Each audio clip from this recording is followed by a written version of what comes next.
오늘 설교 제목은 하나님의 위로라는 제목으로 말씀을 증거합니다. 시편 92편 13절을 보면 이런 말씀이 있습니다. 이는 여호와의 집에 심겼으며 우리 하나님의 뜰 안에서 번성하리로다. 이 번성하는 사람은 심겨진 사람이죠.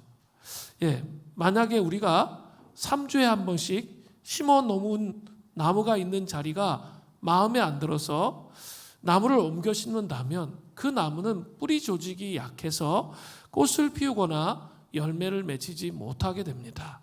계속 이식을 하게 되면 그 나무는 끝내 심한 타격을 받고 죽게 될 것이 분명합니다. 한 과일 나무가 땅에 심기면 그 나무는 폭풍우를 만나야 하고 뜨거운 태양을 받아야 합니다. 어린 나무가 말을 할 수 있다면 이렇게 말할 수도 있습니다. 여기서 벗어나게 해주세요.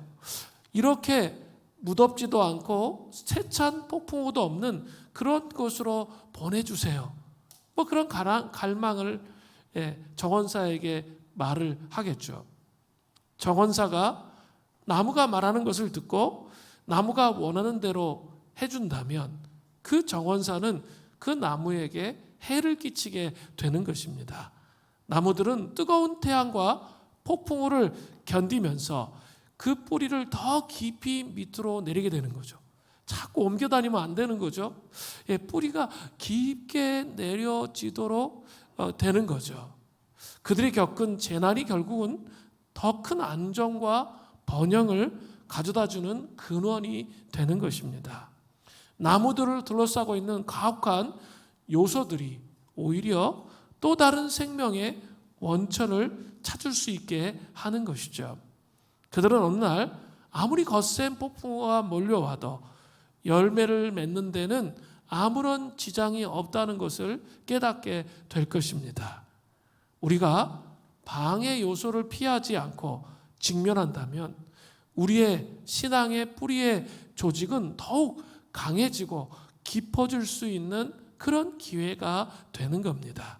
그리고 하나님께서 원하시는 풍성하고 맛있는 그런 열매를 맺을 수 있게 되는 것이죠. 예레미야 17장 9절은 이런 말씀이 나타납니다. 만물보다 거짓되고 심히 부패한 것이 마음이라 누가 능히 이를 알리오마는. 성경은 분명하게 우리에게 말합니다.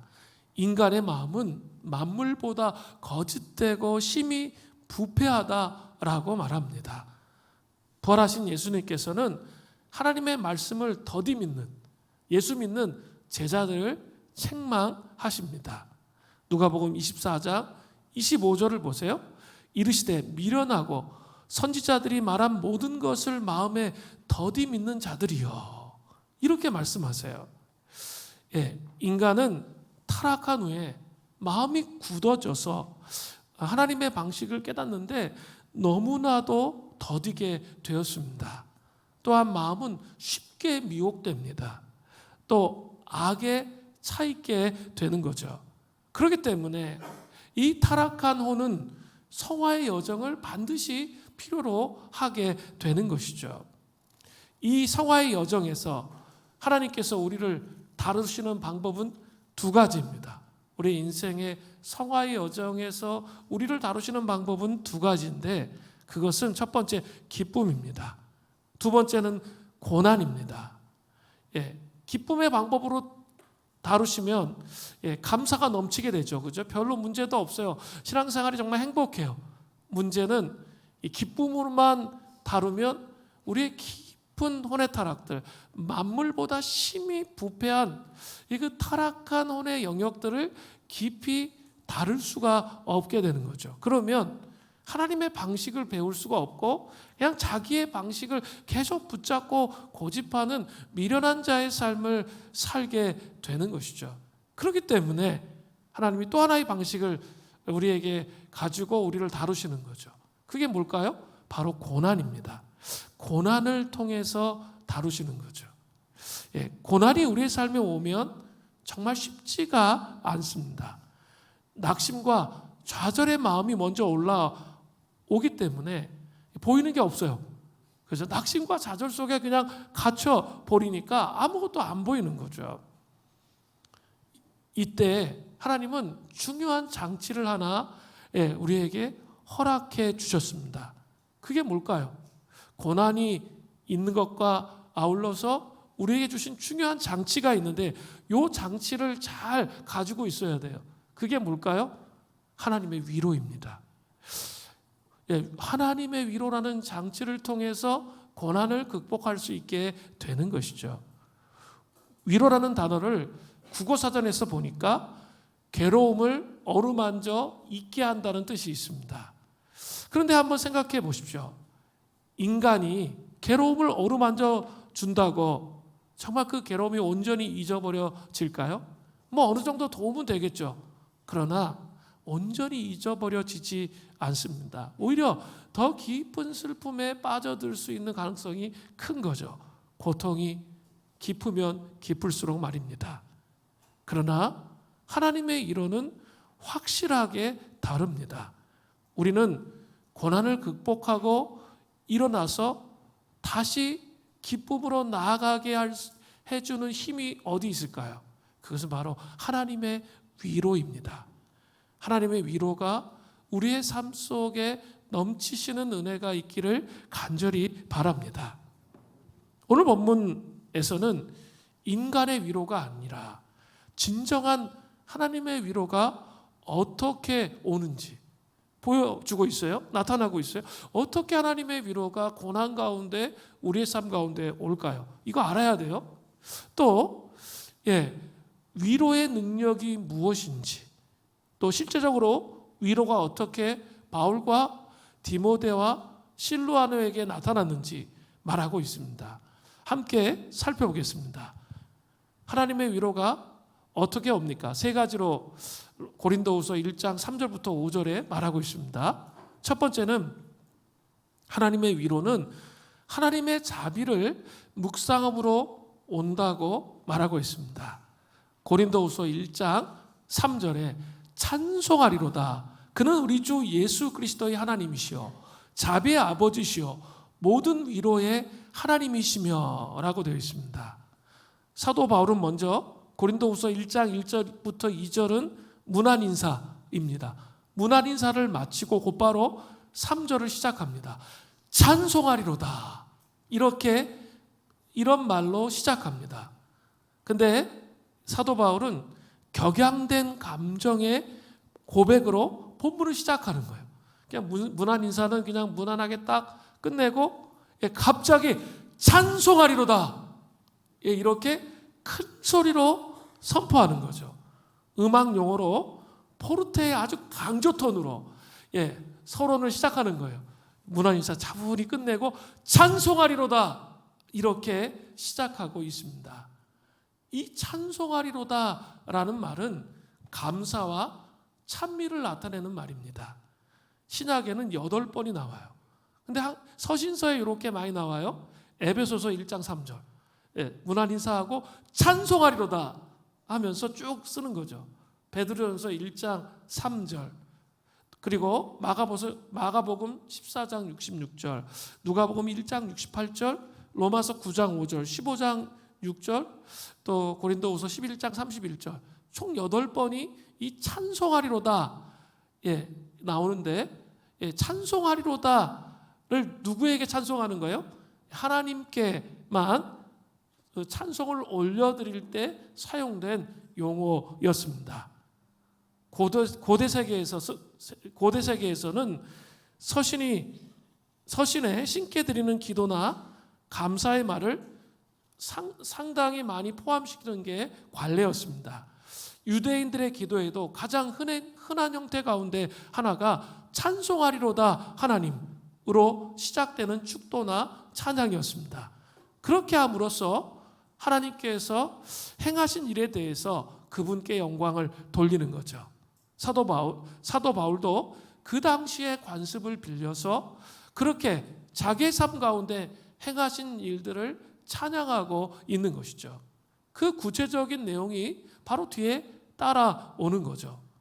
계속해서 고린도후서 1장 35절에 찬송하리로다 다음에는 개역개정에는 그는이란 단어가 나오죠.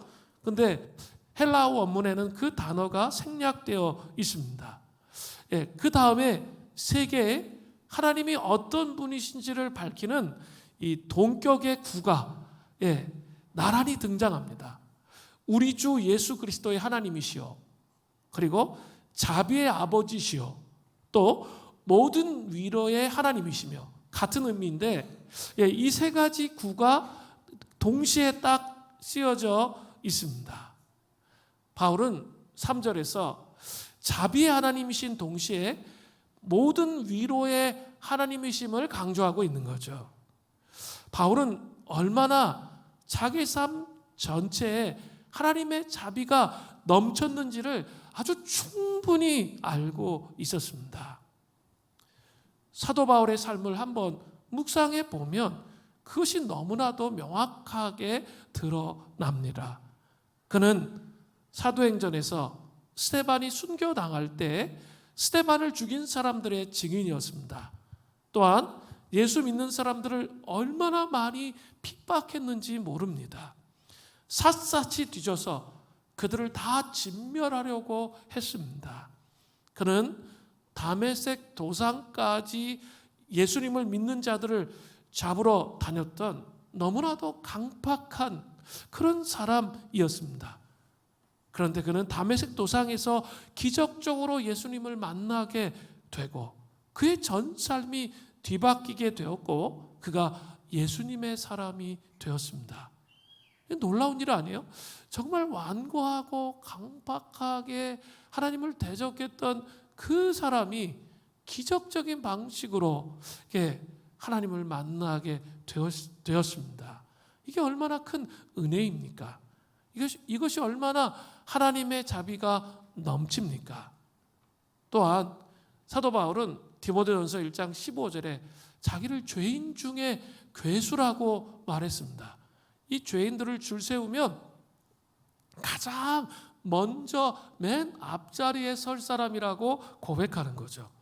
죽을 수밖에 없는 죄인인데 사도 바울을 하나님께서 사용하셔서 그의 전 인생이 하나님 앞에서 귀하게 쓰임받은 그릇이 되었다는 것 자체, 그것 자체만으로도 하나님의 정말 자비하심이었다고 말할 수 있습니다. 사도행전에는 온통 그가 쓰임받은 이야기뿐입니다. 사도행전 16장을 보면 바울과 실라의 이야기가 나옵니다. 빌립보에서 귀신 들린 여종 하나에게 귀신을 쫓아내어 주었습니다. 귀신 들린 종으로 이득을 취했던 그 주인이 바울 일행을 고소함으로 말미암아 옷을 찢기고 매를 맞고 옥에 갇히게 되었습니다. 그런데도 바울과 실라가 한밤중에 주님을 찬송할 때 큰 지진이 나고 옥문이 열리는 놀라운 기적의 역사를 경험하게 되었습니다. 그리고 간수와 가족들이 회심하는 역사가 있었습니다. 사도 바울이 정말 하나님을 끝까지 신뢰하며 나아갈 때 이런 기적들이 삶 속에 나타났던 것이죠. 또 에베소의 두란노에서 2년간 가르침을 통해서 에베소 전체가 변화가 일어난 거죠. 고대에서 에베소는 정말 큰 도시였습니다. 어떤 변화가 있었어요? 사도행전 19장 19절부터 20절을 보십시오. 또 마스를 행하던 많은 사람이 그 책을 모아가지고 와서 모든 사람 앞에서 불사르니 그 책값을 계산한 즉 은 5만이나 되더라. 이와 같이 주의 말씀이 힘이 있어 흥황하여 세력을 얻으니라. 사도 바울을 통해, 사도 바울의 가르침을 통해 그 말씀이 흥황해지고 세력이 있게 되고 은 5만이나 되는 그 우상 숭배의 세력, 그 책자들이 불태워지는 놀라운 역사가 있었다는 거죠. 두란노에서 그 2년 동안 강론할 때 에베소에 가보시면 알지만 에베소가 정말 여름에는 정말 무덥습니다. 그런데 그 에베소에서 돈이 없어서 학자들이 그렇게 이야기해요. 돈이 없어서 이렇게 서늘한 아침 저녁에는 강론할 수 없고 전부 다 오치마는 전부 오치마는 뭐 12시부터 3시 사이 그 뜨거운 땡볕 아래서 복음의 열정을 가지고 그 강론하고 있는 사도 바울의 모습을 생각해 보십시오. 그렇게 열정적으로 복음을 증거했을 때 그런 변화와 회복과 새로운 역사하심이 있었다는 거죠. 죽을 수밖에 없는 죄인이었는데 놀라운 하나님의 자비하심으로 말미암아 이런 놀라운 역사가 일어났다는 것이죠. 우리의 삶을 돌아보세요. 고난의 현실 가운데 여러분 있으세요? 그럼 가장 먼저 해야 할 것이 무엇입니까? 내가 죽을 수밖에 없는 죄인인데 하나님께서 나를 그 자비하심으로 구원해 주셨구나. 이것을 묵상하게 된다면 우리의 마음속에 위로가 넘친다는 것이죠. 맥스웰 몰츠라는 저명한 성형외과 의사가 경험한 이야기입니다. 한 남자가 불난 집에서 부모를 구하려다가 화상을 입었습니다. 그의 얼굴은 심하게 일그러졌습니다. 그는 그 고통을 하나님의 벌로 잘못 해석했습니다. 그는 아무에게도 자기의 모습을 보이지 않았습니다. 아내도 그를 볼 수 없었습니다. 아내는 성형외과 의사인 몰츠 박사에게 도움을 청했습니다. 의사는 자신감을 보이며 걱정하지 말라고 했습니다. 제가 남편의 얼굴을 복원할 수 있습니다. 그렇게 말했습니다. 그러나 이 말을 들은 아내는 기뻐하지 않았습니다. 남편은 일체의 도움을 줄기차게 거부했습니다. 아내는 남편이 이번에도 거부할 것을 알고 있었기 때문에 기뻐하지 못했던 거죠. 그녀는 이렇게 말했습니다. 선생님, 그게 아닙니다. 제 얼굴을 남편처럼 일그러뜨려 주세요. 제가 고통을 나눠 가지면 혹 남편이 저를 다시 자기 삶에 들어오게 해줄지도 몰라요. 몰츠 박사는 충격을 받았습니다. 그는 여자의 사랑에 깊은 감명을 받아 남편을 찾아갔습니다. 남자의 방문을 두드리면서 박사는 큰 소리로 말했습니다. 나는 성형외과 의사입니다. 제가 당신의 얼굴을 복원시켜 드릴 수 있습니다. 나오세요. 아무런 반응이 없었습니다. 선생님, 제발 나오세요. 역시 대답이 없었습니다.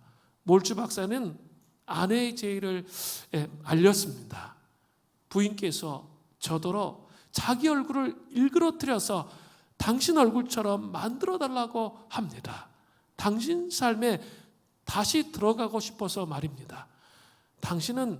부인은 당신을 그만큼 사랑합니다. 이렇게 말했습니다. 잠시 침묵이 흐르더니 아주 천천히 문손잡이가 돌아가기 시작해서 그가 나왔습니다. 남편을 향한 이 여자의 심정이 우리를 향한 하나님의 심정입니다. 하나님은 이렇게 제안만 하지 않으셨습니다. 그분이 우리의 일그러진 얼굴을 친히 입으셨습니다. 그리고 우리를 위해서 십자가의 고통을 당하셨습니다. 이것이 바로 하나님의 자비입니다. 강팍하고 고집부리는 우리를 찾아오셔서 놀라운 자비로 사랑으로 우리를 대해 주십니다. 이런 하나님의 자비하심을 깊이 묵상할 때 하나님께서 모든 위로의 근원이심을 알게 되는 것이죠. 성경에서 위로는 파라클레스, 헬라어로 이렇게 말합니다. 파라클레스라고 말하는데 곁에 부르다, 초청하다의 의미가 있습니다. 이것은 낙심한 상태에 있거나 환난 중에 있는 자를 격려하며 용기를 북돋아 주는 것을 가리킬 뿐만 아니라 환난 가운데 실제적으로 구하여 내는 것을 의미하는 거예요. 하나님의 위로는 사람의 위로와 달라요. 하나님의 위로는 환난 가운데 우리를 격려하고 용기를 북돋아 줍니다. 그런데 그것으로 끝나는 것이 아니라 환난 가운데 실제적으로 우리를 구해낸다는 것이죠. 우리의 삶 가운데 낙심과 절망이 찾아올 때 지나온 삶 속에 역사하신 하나님의 자비하심을 근거로 주님을 묵상하게 될 때 그분의 위로로 그 상황을 극복하게 되는 것이죠. 여러분, 힘들고 어려운 일들이 여러분을 찾아오고 있습니까? 근데 여러분은 어떨 때 구원받았습니까? 정말 죄인 중에 괴수, 인생에 소망이 없는데 그냥 하루하루를 살아가고 있는 그런 나를 주님이 버려지고 찢겨져 있는 주님이 나를 찾아오시지 않으셨습니까? 이것들을 생각하면, 그 자비하심을 생각하면, 그 자비하심이 어디로 들어간다고요? 하나님의 위로가 우리 가운데 풍성하게 다가온다고 사도 바울은 말하고 있습니다. 한 자매가 있었습니다. 부모님들이 그리스도인이었습니다. 그러나 자매는 자신의 마음을 잘 헤아려 주지 못했다고 부모님들이 생각을 했습니다. 그러다가 어느 날 형제와 사귀게 되었는데 그 형제의 집안에는 이 알코올 중독이라는 많은 문제가 있는 형제였습니다. 처음에는 형제가 너무나 잘해주는 거죠. 그러나 시간이 지날수록 그 안에 여러 가지 문제들이 드러나는 거죠. 그래서 이제 실망해서 헤어지기로 마음 먹고 이야기했는데 형제가 학교 기숙사에서 자살을 시도하는 거죠. 그래가지고 이거는 막 불안하고 두려워서 다시 만나는 거죠. 자기는 정말 무섭고 두려워서 만나기도 싫은데 만나는 거예요. 그리고 이제 막 너무 힘들고 어려운 거죠. 그리고 분명히 부모님은 그래도 이 자매를 잘 돌봐줬는데 이제 그 친밀하게 정서적인 코드에 맞춰서 자기에게 함께 해주지 못했다는 것들 때문에, 이런 힘든 상황 가운데 아무 도움도 주지 못한다는 것 때문에 그 부모에 대해서 원망하고 불평하고 막 갈 바를 알지 못하는 상태 가운데 있었습니다. 그런데 공동체에 오게 되었습니다. 교회 공동체에 오게 됐어요.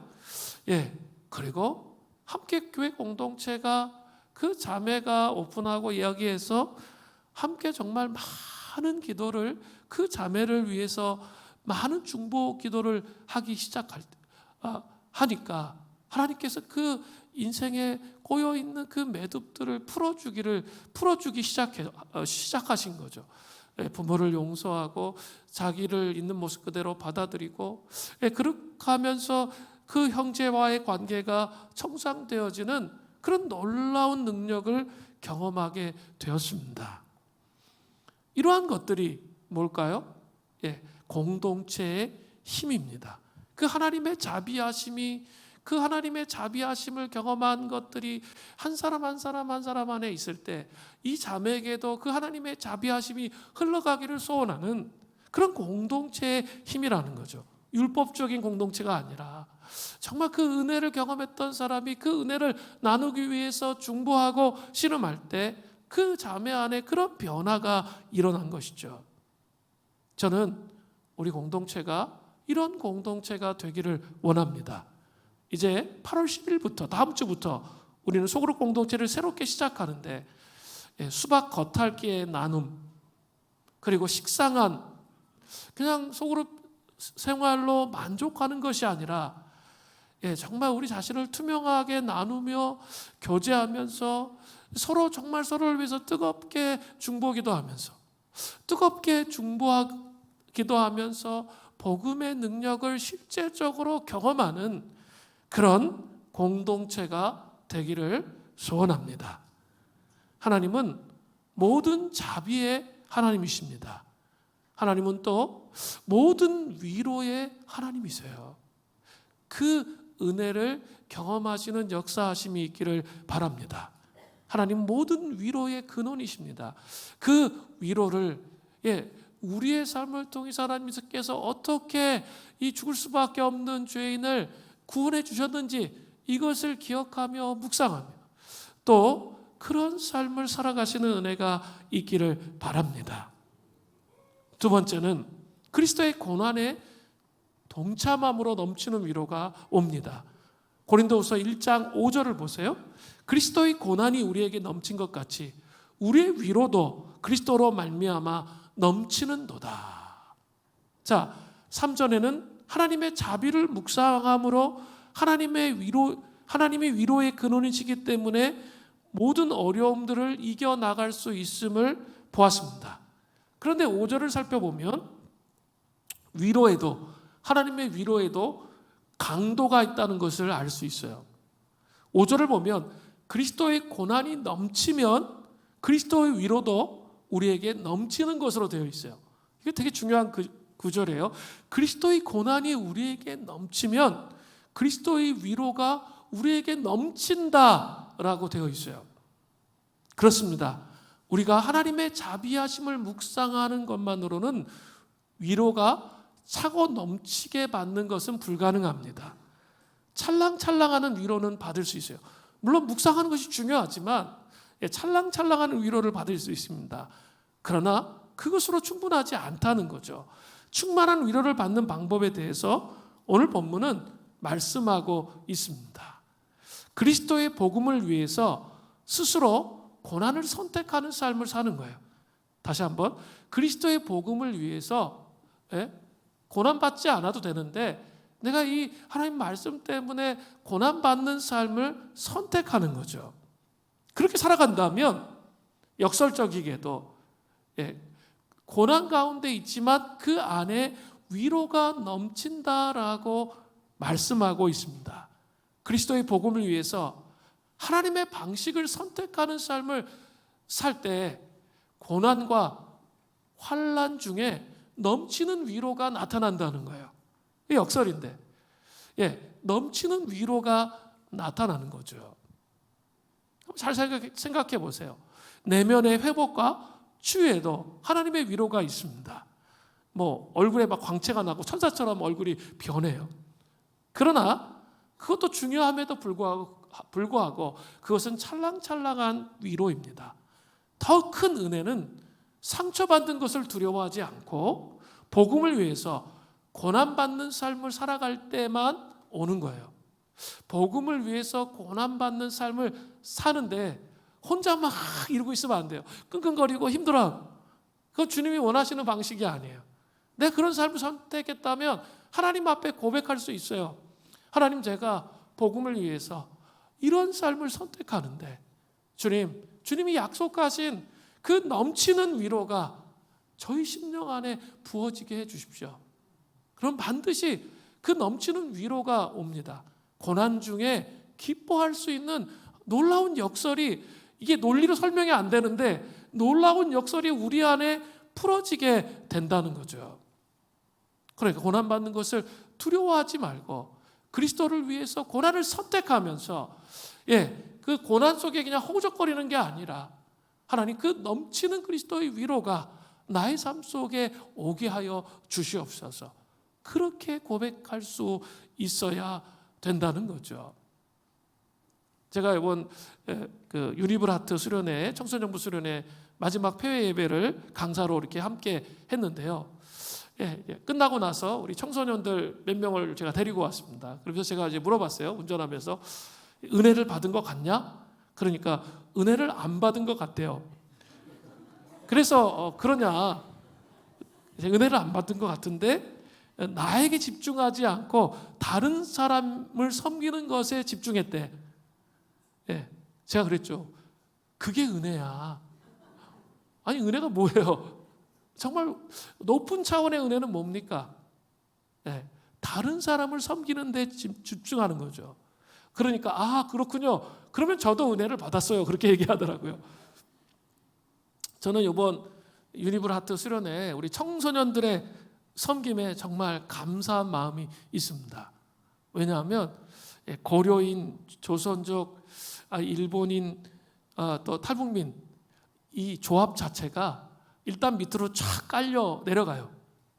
그 인생에 여러 가지 고통과 고난과 어려움이 있기 때문에 제가 개회배는 안 가봤는데 개회배 때 이렇게 시작부터 밑으로 쫙 끌려 내려갔다 그러더라고요. 그 마음의 한과 억울함과 원통함과 피해의식과 그것이 가득 차 있는 거죠. 근데 우리 청소년들이 가가지고 쟤네들이 왜 저렇게 오버하나 제가 이렇게 생각이 들었는데 첫날부터 그렇게 뛰면서 찬양을 했대요. 그리고 이렇게 그 분위기를 막 이렇게 살려준 거예요. 그래가지고 이 분위기가 밑으로 축 처져가지고 계속 갈 수 있었는데 이게 반전이 확 된 거예요. 그리고 이렇게 쫙 세워지는 것들을 보게 되었습니다. 상대적으로 상처받고 고통 많은 그 이웃과 함께 하면서 우리 청소년들이 그래도 자기들이 경험한 게 있다고, 수련회 가서 경험한 게 있다고 이 복음의 은혜를 밝게 나누는 것을 볼 때 정말 깊은 감동이 되더라고요. 그리고 늘 자기만 은혜 받기 위해서 막 집중하는 것이 아니라 이번 수련회는 정말 그런 너무 불쌍하잖아요. 그렇게 얘기하면서 그 사람들이 은혜 받기를 자기가 집중했을 때 그 영혼들에게도 넘치는 은혜가 임하지만 우리에게도 그렇게 고백하고 씨름했던 사람들에게도 넘치는 은혜가 임하는 거죠. 이게 하나님의 역설이에요.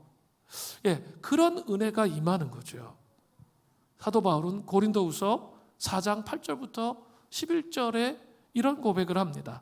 우리가 사망으로 우겨쌈을 당하여도 쌓이지 아니하며 답답한 일을 당하여도 낙심하지 아니하며 박해를 받아도 버림받지 아니하며 거꾸러뜨림을 당하여도 망하지 아니하고 우리가 항상 예수 죽음을 몸에 짊어짐은 예수의 생명이 또한 우리 몸에 나타나게 하려 함이라. 우리 살아있는 자가 항상 예수를 위하여 죽음에 넘겨짐은 예수의 생명이 또한 우리 죽을 육체에 나타내게 하려 함이라. 예수의 생명이 우리에게 나타나려고 하기 위해서 예수의 죽음을 우리의 몸에 짊어진다는 거예요. 그 짊어지는 거 힘들어요. 어려워요. 우리 이렇게 청소년들이 그런 고백하잖아요. 나 그리스도인이어서 맨날 용서해야 돼. 저것들은 용서도 안 하는데 자기 친구들은 그런데 나는 맨날 그리스도인이니까 막 용서해야 돼. 막 그런 것 때문에 막 분개하고 화내는 사람들이 많이 있어요. 청소년들 중에. 저것들은 자기 마음대로 살아가는데 나는 왜 그렇게 할 수 없냐라는 거예요. 근데 우리가 이것은 청소년만 그런 게 아니라 어른도 마찬가지잖아요. 그죠? 정말 몸부림치면서 살잖아요. 다른 사람은 안 그래요. 근데 우리는 누군가 미워하는 사람이 있으면 막 어떻게 해요? 막 몸부림치면서 용서하려고 하죠. 그게 뭡니까? 고난을 선택하는 거잖아요. 그게 고난을 선택하는 거죠. 그 고난을 선택해서 그 예수의 십자가의 죽으심이 내 영혼 안에 각인되면 어떻게 되죠? 그러면 예수의 생명, 부활하신 예수의 생명이 충만하게 흘러넘친다는 거예요. 그러니까 이 싸움만 있으면 안 되는 거죠. 이 싸움이 있었다면 반드시 뒤에 하나님의 넘치는 위로가 우리에게 임하고 그 예수의 부활의 능력이 우리한테 임하는 것을 경험해야 되는 거죠. 그죠? 그 삶을 우리가 살아가는 거죠. 그래서 우리 맨날 우리가 이렇게 십자가에 죽어야 된다 얘기하잖아요. 신앙생활의 가장 핵심 중에 핵심이에요. 금요심야 기도회 때도 제가 말씀드렸어요. 성령의 충만함을 받으려면 그 성령의 충만함이 은사 받는 것 그 정도 수준이 아니라 우리의 생각이 바뀌고 하나님의 방식으로 채워지고 우리의 삶이 정말 그리스도께 온전히 드려진 그런 삶이 되어지려면 우리 영혼 안에 성령의 충만함이 있어야 돼요. 근데 그 성령의 충만함은 어떻게 옵니까? 자기를 비우는 걸 통해 오는 거예요. 또 어떻게 옵니까? 순복을 통해서 온전히 하나님을 순복하고 신뢰함을 통해서 성령의 충만함이 오는 거죠. 이 싸움은 정말 고된 싸움이에요. 그리고 우리 힘으로 다 이뤄갈 수도 없어요.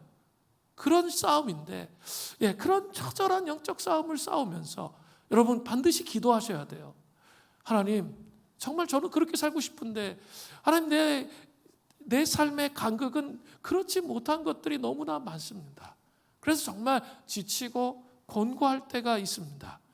하나님 그렇지만 저는 그리스도의 삶, 그리스도를 따르는 고난받는 삶을 따르는 삶을 선택합니다. 하나님 저의 심령 안에 뭐가 있게 해달라고요? 하나님의 넘치는 위로가 있게 해주십시오. 사람의 눈으로는 보이지 않지만 그 마음의 중심에 사도 바울이 늘 역설적으로 고백해요. 그 고백을 할 수 있는 그 위로가 임하는 거예요. 골로새서 1장 24절에는 나는 이제 너희를 위하여 받은 괴로움을 기뻐하고 그리스도의 남은 고난을 그의 몸된 교회를 위하여 내 육체에 채우노라. 어떻게 이런 고백을 할 수 있을까요? 그리스도의 남은 고난을 그의 몸된 교회를 위해 내 육체에 채운다는 거예요. 사도 바울이. 너희를 위하여 받은 괴로움을 역설적으로 기뻐한다는 거예요. 기꺼이 내가 그리스도께서 고난받으신 것처럼 나의 삶을 깨뜨려서 주님의 몸된 교회를 세우겠다는 약속이에요. 사도 바울이 그렇게 말하고 있습니다. 하나님은 이 시대에 그런 사람들을 찾고 계세요. 그런 사람들을 통해 넘치는 위로를 그 영혼들 안에 부어주셔서 하나님의 나라의 사업을, 하나님 나라의 사명을 완수할 수 있도록 이끌어 주신다는 거죠. 자신의 연민 속에서 그냥 자신만 바라보면서 자신을 포기하지 못하고 그냥 신세한탄하며 살아가고 계십니까? 아니면 진정한 그리스도로 말미암는, 내가 고난을 선택했단 말이에요. 고난만 선택하고 고난만 받으면 안 돼요. 제가 분명히 말씀드렸어요. 하나님의 넘치는 위로로 우리 가운데 부어지도록 기도하고 계십니까? 예수 그리스도의 흔적, 스티그마가 정말 우리 가운데 있습니까? 고난받은 흔적. 나 때문에, 내 욕심 때문에 고난받는 거 말고요. 그런 삶을 살았다면 정말 이제는 그리스도를 위해서 고난받는 삶을 선택해 보십시오.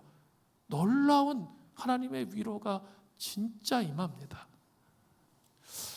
복음과 함께 고난을 받는다면 여러분의 삶에 하나님의 넘치는 위로가 있게 됩니다. 그리고 그분의 승리를 찬양하게 됩니다.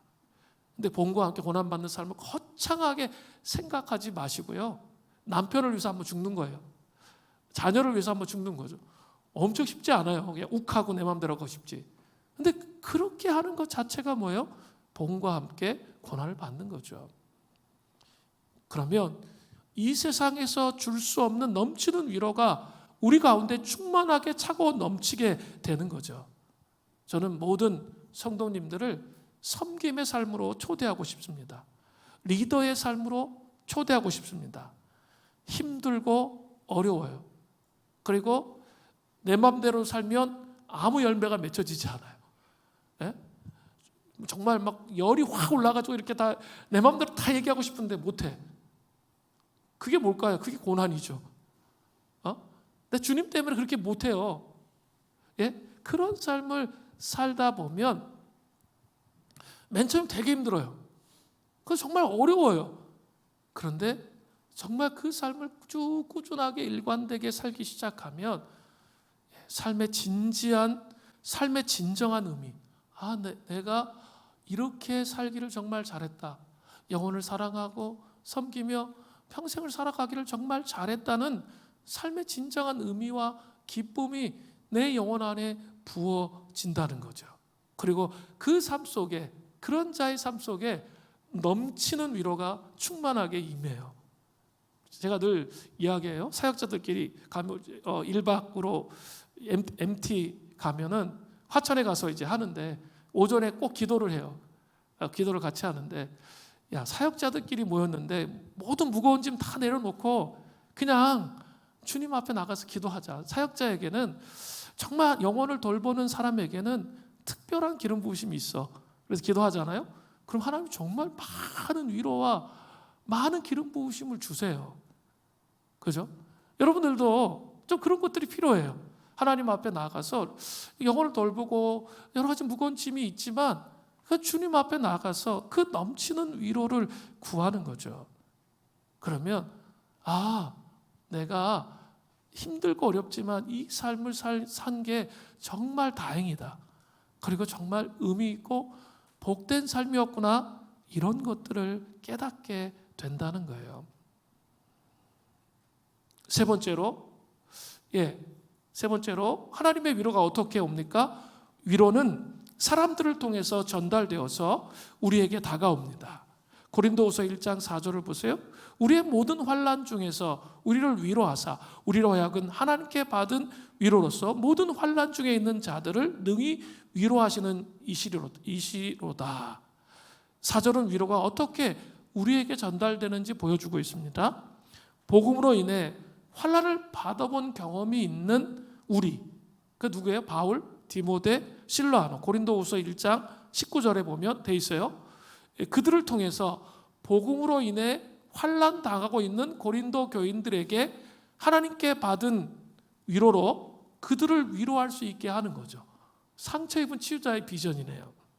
진정한 위로자는 하나님으로부터 환난 가운데 위로받은 경험이 있어야 돼요. 그죠? 그냥 환난만 있는 게 아니라 환난 가운데 여러분 환난이 있지만 여러분 삶 속에 하나님의 위로가 있어요? 이게 중요해요. 위로를 받아본 적이 있어야 진정한 위로자가 되는 거거든요. 하나님은 직접 사람들을 위로하기도 하시지만 성경을 살펴보면 하나님의 사람들을 통해서 공동체를 통해서 위로하시는 모습들이 더 많이 나타나요. 그렇기 때문에 생명을 살리는 말을 많이 하는 것이 너무나 중요해요. 공동체 안에서. 에베소서 4장 29절에 보세요. 무릇 더러운 말을 너희 입 밖에도 내지 말고 오직 덕을 세우는 데 소용되는 대로 선한 말을 하여 듣는 자들에게 은혜를 끼치게 하라. 듣는 자에게 은혜를 끼친다는 말이 무엇입니까? 바로 생명을 살리는 말이에요. 생명을 살리는 말을 소그룹 안에서 정말 많이 하시는 은혜가 있기를 바랍니다. 무엇보다 먼저 어떻게 해야 돼요? 공감하고 경청해야겠죠. 그 사람의 아픔을 내가 공감하고 경청하면서 그렇게 하실 필요가 있다는 거죠.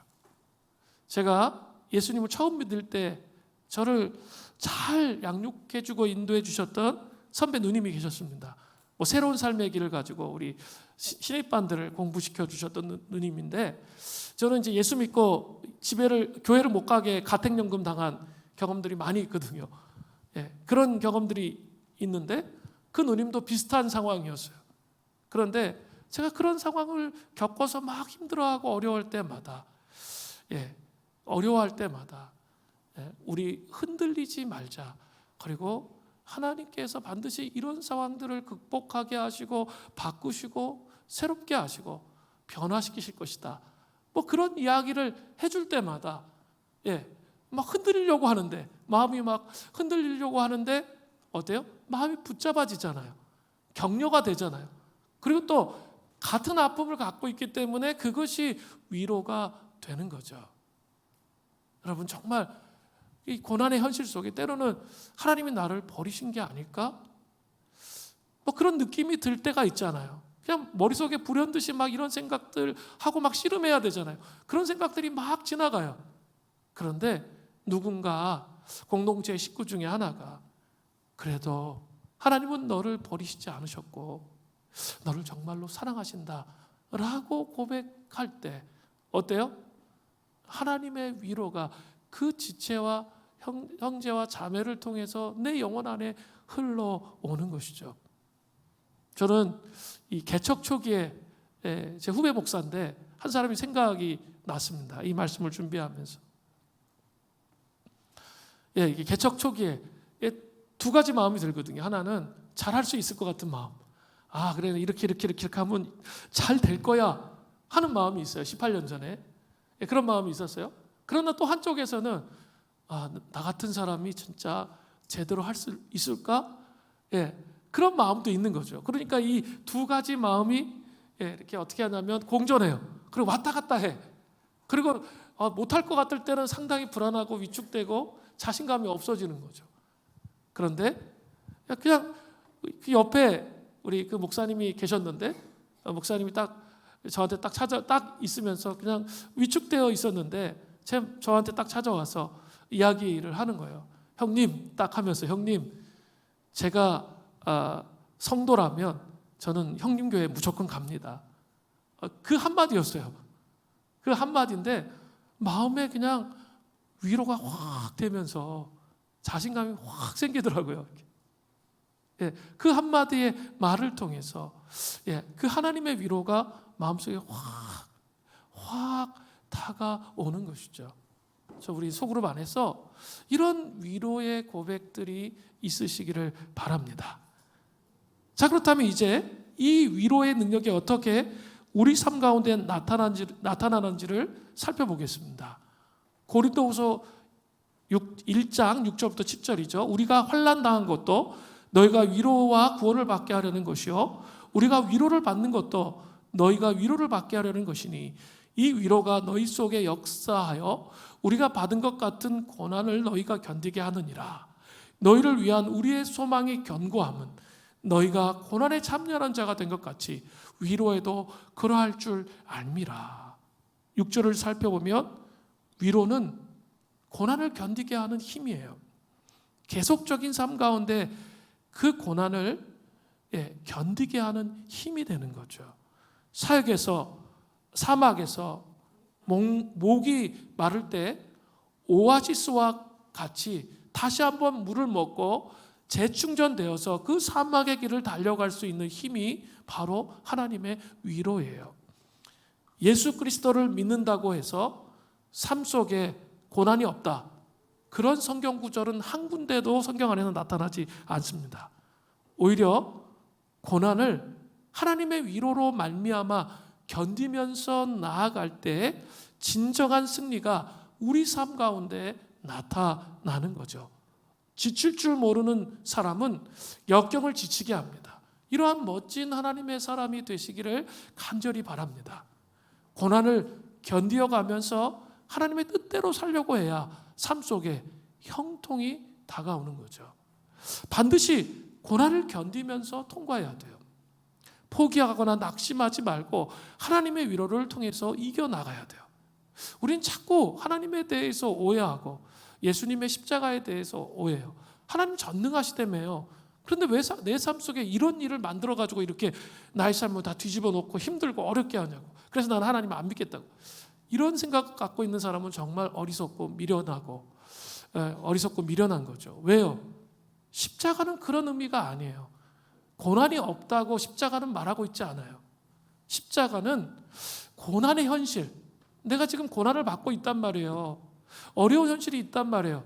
그 하나님께서 성육신한 아들 예수님으로 그 고난의 현실 속에 우리를 대신해서 고난을 당하시는 거예요. 그러니까 예수님이 함께 고난을 십자가에서 겪어주시기 때문에 고난을 견딜 수 있는 힘이 생기는 거죠. 위로가 생기는 거죠. 그래서 고난을 이길 수 있게 되는 거죠. 그게 신앙이에요. 바른 신앙. 고난이 없는 게 아니에요. 고난이 있지만 십자가로 말미암아 예수님께서 고난의 현실에 우리와 함께 하기 때문에 그것을 이길 수 있는 힘이 있는 거죠. 고난이 물러가고 회복의 역사가 오는 것이죠. 저는 가정의 복음화를 위해서 15년 이상을 기도했던 것 같아요. 여러분 가정의 복음화를 위해서 10년, 20년, 30년 저보다 정말 많은 기도를 하시는 분들이 있어요. 눈물로 기도하시죠. 그런데 절망하지 마시고 끝까지 인내하며 정말 하나님께서 하나님에 대해 변화하도록 하나님께서 하십니다. 그렇게 말씀드릴 수 있어요. 눈이 자꾸 우리에게로 향하면 그게 안 돼요. 그런데 이 고난이 오고 힘들 때마다 예수님께서 우리의 고통과 이 절망과 좌절을 십자가에 함께 못 박혀 주셨다라는 것을 기억하면서 이것들을 이겨나가기 시작하면 반드시 그런 일들이 일어나요. 정말 남편이 예수 믿기를 원하세요? 아내가 정말 예수 믿기를 원하세요? 우리 자녀가 예수를 제대로 믿기 원하세요? 우리 부모님이 예수님을 제대로 믿기 원하세요? 오랜 시간 그런 자세와 태도를 가지고 씨름해야 돼요. 재정에 기름 부으심이 있기를 원하세요? 낙심하지 마세요. 하나님이 지금 성화의 여정 속에서 우리를 다루시는 거죠. 너무 우리의 방식에 우리는 너무 익숙해요. 미련하고 하나님의 약속을 더디 믿어요. 그래서 그것을 깨뜨리시는 거예요. 그래서 하나님의 방식에 익숙하도록 우리를 만드시는 여정인 거죠. 그렇기 때문에 여러분 마음이 힘드세요? 넘치는 위로를 구하세요. 그래야만 이 길을 걸어갈 수 있는 거죠. 이제 고린도후서 1장 8절부터 11절은 실제적으로 바울 일행에게 고난 가운데 어떻게 위로가 나타나는지를 보여주고 있습니다. 고린도후서 1장 8절부터 11절은 이렇게 되어 있습니다. 형제들아, 우리가 아시아에서 당한 환난을 너희가 모르기를 원하지 아니하노니 힘에 겹도록 심한 고난을 당하며 살 소망이 끊어지고 우리는 우리 자신이 사형 선고를 받은 줄 알았으니 이는 우리로 자기를 의지하지 말고 오직 죽은 자를 다시 살리시는 하나님만 의지하게 하심이라. 그가 이같이 큰 사망에서 우리를 건지셨고 또 건지실 것이며 이후에라도 건지시기를 그에게 바라노라. 너희도 우리를 위하여 간구함으로 도우라. 이는 우리가 많은 사람의 기도로 얻은 은사로 말미암아 많은 사람이 우리를 위하여 감사하게 하려 함이라. 먼저 고린도서 1장 8절을 보면 바울이 아시아에서 당한 환난이 무엇입니까? 여기서는 아주 분명하게 나타나 있지 않지만 많은 성경학자들은 사도행전 19장 23절부터 41절의 사건을 의미한다고 추측합니다. 이 말씀은 에베소에서 은장색 더메드리오에 의해 바울 일행이 당한 소송 사건입니다. 더메드리오는 에베소의 아데미 신전의 소형 모형을 은으로 도금해서 판매하는 일을 했는데, 아까 부흥이 일어난 거 봤죠? 사도행전 보니까 에베소에 부흥이 일어났어요. 이 일로 인해서 손해를 보게 되니까 원형극장에서 소동을 일으킨 거죠. 사도행전 19장 34절을 보세요. 그들은 그가 유대인인 줄 알고 다 한 소리로 외쳐 이르되 크다 에베소 사람의 아데미여 하기를 2시간이나 하더니. 제가 에베소를 가봤는데 이 원형극장을 가봤어요. 그리고 거기에서 이제 큰 소리로 찬양을 하니까, 그 무대 앞에서 큰 소리로 찬양하니까 이 원형으로 큰 이렇게 돌로 원형으로 되어 있잖아요. 소리가 엄청나게 크게 들리는 거죠. 그런데 2시간 동안 원형극장에 사람이 가득 찼어요. 그리고 그 크다 에베소 사람의 아데미여, 이걸 반복한다고 생각해 보세요. 2시간 동안을 강력하게 그렇게 반복하면, 아무리 강신장의 사도 바울이라 할지라도 어떻게 될까요? 보세요. 아시아에서 당한 환난의 정도를 설명하고 있어요. 고린도후서 1장 8절 후반절에 힘에 겹도록 심한 고난을 당하여 살 소망이 끊어졌다는 거죠. 이제 우리는 죽었다, 살아날 길이 없다, 그런 생각이 들었다는 거예요. 고린도후서 또 1장 9절 전반절에 보세요. 우리는 우리 자신이 사형 선고를 받은 줄 알았으니 죽었다는 거죠. 이런 상태까지 가운데 내려간 거죠. 왜 하나님은 하나님의 백성들에게 살 소망이 끊어지는 것처럼 하는 고난을 허락하실까요? 고린도후서 1장 9절 후반절에 그 답이 있습니다.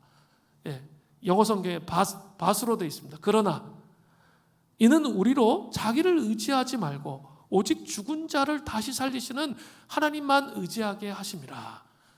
인간의 방식을 붙잡지 않고 하나님만을 철저히 의지하게 하기 위해서 그런 과정을 가게 하신다는 거죠.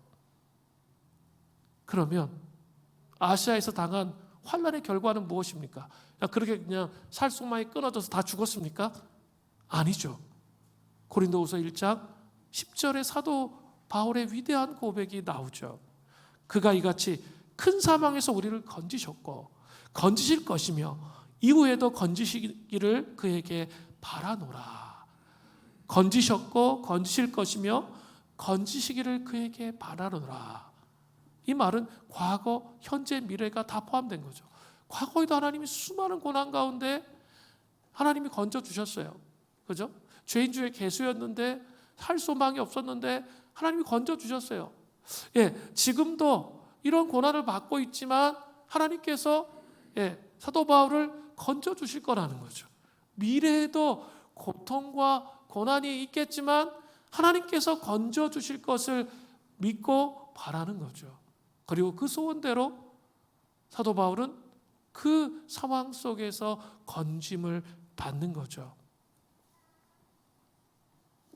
그리고 그 건짐을 받고 나서 이제 그 환난을 당하는 사람들에 대해서 동참하는 방법에 대해서 고린도후서 1장 11절에 마지막으로 말하고 있습니다. 너희도 우리를 위하여 간구함으로 도우라. 이는 우리가 많은 사람의 기도로 얻은 은사, 은총이란 단어로 바꾸면 좀 더 명확하게 이해가 되죠. 얻은 은총으로 말미암아 많은 사람이 우리를 위하여 감사하게 하려 함이라. 그러니까 뭐예요? 사도 바울이 고난을 받고 있었어요. 그래서 중보 기도를 하는 사람들이 많았을 거 아니에요. 그 많은 사람들이 사도 바울이 이 건짐을 받는 모습을 보면서 기도의 응답을 받은 거죠. 그러므로 인해서 감격과 감동이 넘친 것이죠. 그걸 고백하고 있는 거죠. 그래서 너희들에게 하나님께 정말 감사하게 하기 위해서 그렇게 하나님께서 하셨다. 그렇게 말하는 거죠. 사랑하는 성도 여러분, 저는 우리 소그룹 공동체 안에 정말 이 중보기도의 능력을 통해 여러 가지 난관들을 극복하시는 은혜가 있기를 바랍니다. 사랑하는 리더 여러분, 정말 힘든 멤버 만났다고 막 괴로워하지 마세요. 정말 하나님 앞에 더 많은 시간 기도하세요. 그냥 좋은 멤버 만나가지고 몇 년 동안 희일악락하며 지내는 게 정말 기쁜 일일까요? 아니면 정말 힘든 멤버였는데 정말 나랑 맞지도 않아. 그리고 막 너무 힘들게 하는데 그 멤버가 정말 그 예수 그리스도를 알게 되었어요. 그래서 변화되었다면 하나님 뭘 기뻐하시겠어요? 정말 그런 사람들이 변화된 그 모습을 보면서 주님이 기뻐하시는 거죠. 그죠? 그게 또 내 마음의 기쁨이 되잖아요. 그게 섬김의 삶이에요. 그죠? 더 기도의 자리에 도전을 하고 계신지도 모르겠어요. 함께 기도하면서 이 중보의 기도의 힘을 통해 정말 한 사람 한 사람이 변화되고 정말 이 우리 물된 농산 수림교회에 속한 모든 성도들이 변화되고 세워지는 은혜가 정말 저는 있었으면 좋겠어요. 제가 은퇴하기 전까지 모든 성도들이 한 목적점과 한 방향성을 가지고 하나님 나라를 세우며 복음을 위해 헌신하고 희생하며 주님의 몸된 교회를 세울 줄 아는 그런 성도들이 세워지기를 정말 저는 소원합니다. 그런 은혜가 이 교회 공동체를 통해서 있기를 바랍니다. 우리 같이 이제 오늘 들었던 말씀 가지고 기도하겠습니다.